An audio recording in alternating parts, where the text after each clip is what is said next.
بسم اللہ الرحمن الرحیم۔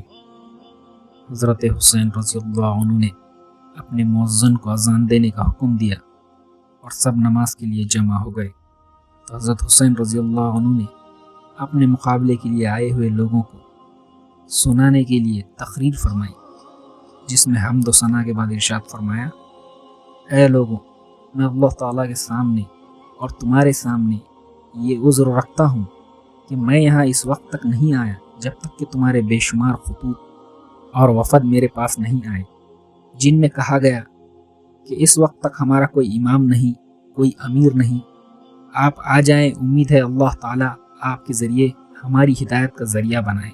میں تمہارے بلانے پر آیا ہوں، اب اگر تم اپنے وعدوں اور عہدوں پر قائم ہو تو میں تمہارے شہر کوفہ میں جاتا ہوں، اور اگر اب تمہاری رائے بدل گئی ہے اور میرا آنا تمہیں ناگوار ہے تو میں جہاں سے آیا تھا وہیں واپس چلا جاتا ہوں۔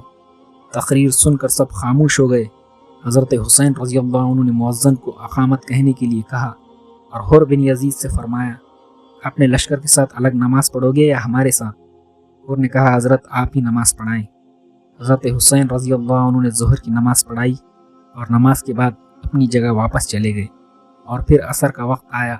دشمن فوج اس جماعت میں بھی شریک تھی۔ حضرت نے نماز عصر کے بعد پھر سے خطبہ دیا، حمد و ثنا کے بعد فرمایا: اے لوگوں، اللہ سے ڈرو اور اہل حق کو پہچانو تو وہ اللہ تعالیٰ کی رضا کا سبب بنے گا۔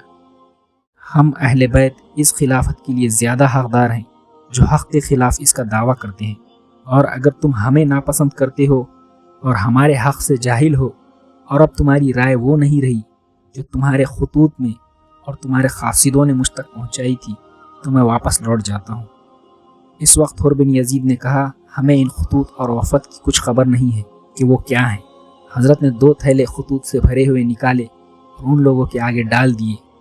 حر نے کہا: ہم ان خطوط کے لکھنے والے نہیں، اور ہمیں امیر کا حکم ہے کہ آپ کو اس وقت تک نہ چھوڑیں گے جب تک آپ کو ابن زیاد کے پاس کوفہ نہ پہنچا دیں۔ حضرت حسین رضی اللہ عنہ نے فرمایا: اس سے تو موت بہتر ہے۔ اس کے بعد حضرت حسین رضی اللہ عنہ نے اپنے ساتھیوں کو حکم دیا کہ واپس لوٹ جائیں۔ حر نے اس ارادے سے ان کو روکا۔ حضرت نے اس سے کہا: تجھے تیری ماں روئے تو کیا چاہتا ہے؟ اس نے کہا: ارادہ یہ ہے کہ آپ کو ابن زیاد کے پاس پہنچا دوں۔ حضرت نے فرمایا: میں ہرگز نہ جاؤں گا۔ حر نے کہا: تو بخدا میں آپ کو نہ چھوڑوں گا۔ کچھ دیر یہی بحث ہوتی رہی، پھر حر نے کہا: مجھے آپ سے قتال کا حکم نہیں ہوا ہے، اور میں آپ سے اس وقت تک جدا نہیں ہوں گا جب تک کہ آپ کو کوفہ نہ پہنچا دوں، اس لیے آپ ایسا کریں، کوئی ایسا راستہ اختیار کریں جو نہ مدینے جاتا ہو اور نہ کوفہ کی طرف جاتا ہو، جب تک کہ میں ابن زیاد کو خط لکھتا ہوں۔ آپ بھی یزید کو خط لکھیں، ممکن ہے کوئی بہتر صورت نکل آئے۔ اس پر حضرت حسین رضی اللہ عنہ نے قادسیہ کے راستے سے بائیں جانب چلنا شروع کر دیا، اور حر اپنے لشکر کے ساتھ چلتا رہا، اور پھر حضرت حسین رضی اللہ عنہ نے پھر ایک بار تقریر کی۔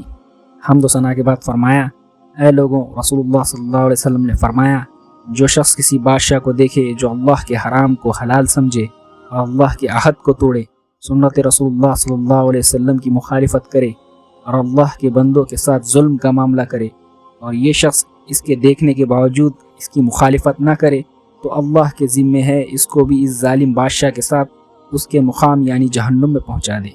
سب جانتے ہیں کہ یزید نے اور اس کے عمراء اور حکام نے شیطان کی پیروی اختیار کر رکھی ہے اور رحمان کی اطاعت چھوڑ دی ہے، اور زمین میں فساد پھیلا دیا ہے، اسلامی بیت المال کو اپنی جاگیر سمجھ لیا ہے، اللہ کے حرام کو حلال کر ڈالا اور حلال کو حرام ٹھہرایا ہے، اور میں سب سے زیادہ حقدار ہوں کہ اس ظالم حکومت کے خلاف لڑوں، کیونکہ میرے پاس تمہارے خط اور وفد تمہاری بیعت کا پیغام لے کر پہنچے تھے۔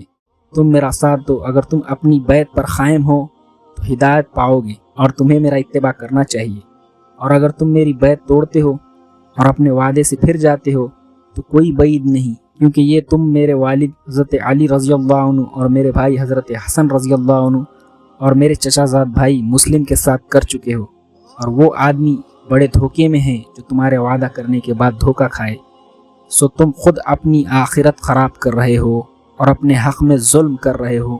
جو بیعت توڑتا ہے وہ اپنا نقصان کرتا ہے۔ حر بن یزید نے خطبہ سن کر کہا کہ میں آپ کو آپ کی جان کے بارے میں خدا کی قسم دیتا ہوں، کیونکہ مجھے یقین ہے اگر آپ جنگ کریں گے تو یقیناً قتل کر دیے جائیں گے۔ حضرت حسین رضی اللہ عنہ نے فرمایا مجھے موت سے ڈرانا چاہتے ہو؟ جو میں کہنا چاہتا ہوں اس پر دھیان نہیں دیتے۔ میں آپ کے جواب میں وہی کہوں گا جو رسول اللہ صلی اللہ علیہ وسلم کے ایک صحابی نے اپنے بھائی کی نصیحت کے جواب میں کہا تھا۔ ان کے بھائی نے کہا تھا کہاں جاتے ہو، قتل کر دیے جاؤ گے؟